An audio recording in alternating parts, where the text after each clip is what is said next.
Sweat gland secret पसीने की ग्रंथियां किसका उत्सर्जन करती हैं? A urea and salt, B fat and protein, C blood and lymph, D violent urine. सही आंसर है इसका option A urea and salts.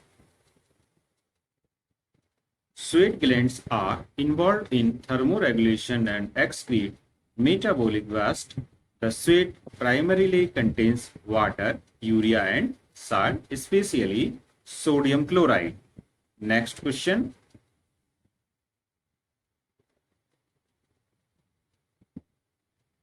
The process of heat loss is called A. Heat production, B. Skin contraction, C. Vasocontraction, and D. Vasodilation. Correct answer is option D. Vasodilation. Vasodilation increases blood flow to the skin, which allows heat to dissipate from the body. Vasodilation में blood vessels फैल जाती हैं, जिससे skin की सतह पर blood का flow बढ़ता है और शरीर से ऊष्मा बाहर निकलने लगती है। Next question. Which of the following are paired enzymatic action? A. Amylase protease, B. Trypsin protease, C. Lipase protease, and D.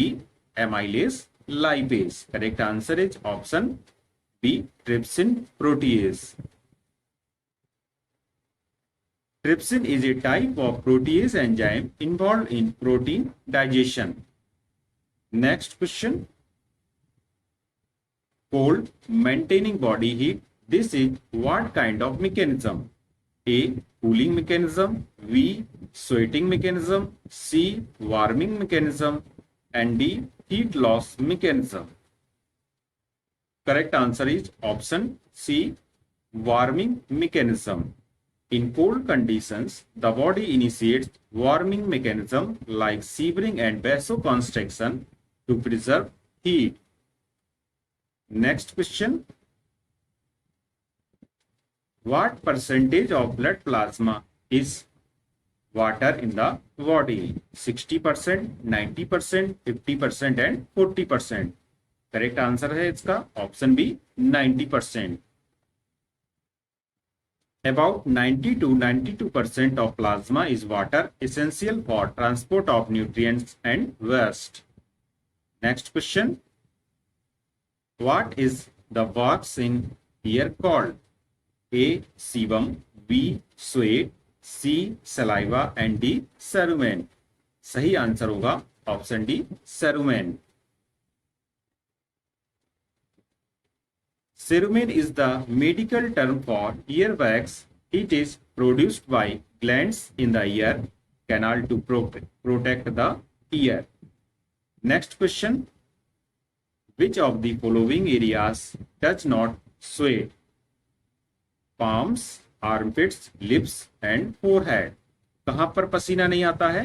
सही आंसर हो जाएगा ऑप्शन सी लिप्स पर पसीना नहीं आता है। Lips lack sweat glands and do not produce sweat. Next question. Which nerve plexus controls peristalsis movement? A. Meniscus, B. Airway, C. Mucosa, D. Submucosa. आयरवैग एक ऐसा नर्व प्लेक्सस होता है जो पेरिस्टालसिस मूवमेंट को कंट्रोल करता है। Next question. Which of the following is not an extracellular fluid? Blood, intracellular fluid, interstitial fluid, lymph. यहां पर जो इंट्रासेल्युलर फ्लूइड है यह एक्स्ट्रासेल्युलर फ्लूइड नहीं होता है, क्योंकि नाम से ही दिख रहा है। इंट्रा मीन्स होता है ऐसा फ्लूइड जो कोशिका के अंदर हो, और एक्स्ट्रा मीन्स होता है जो कोशिका के बाहर हो, कोशिकाओं के बीच के स्थान में हो, उसको एक्स्ट्रा सेल्युलर फ्लूइड कहते हैं।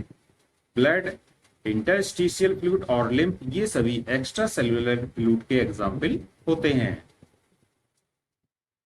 Next question.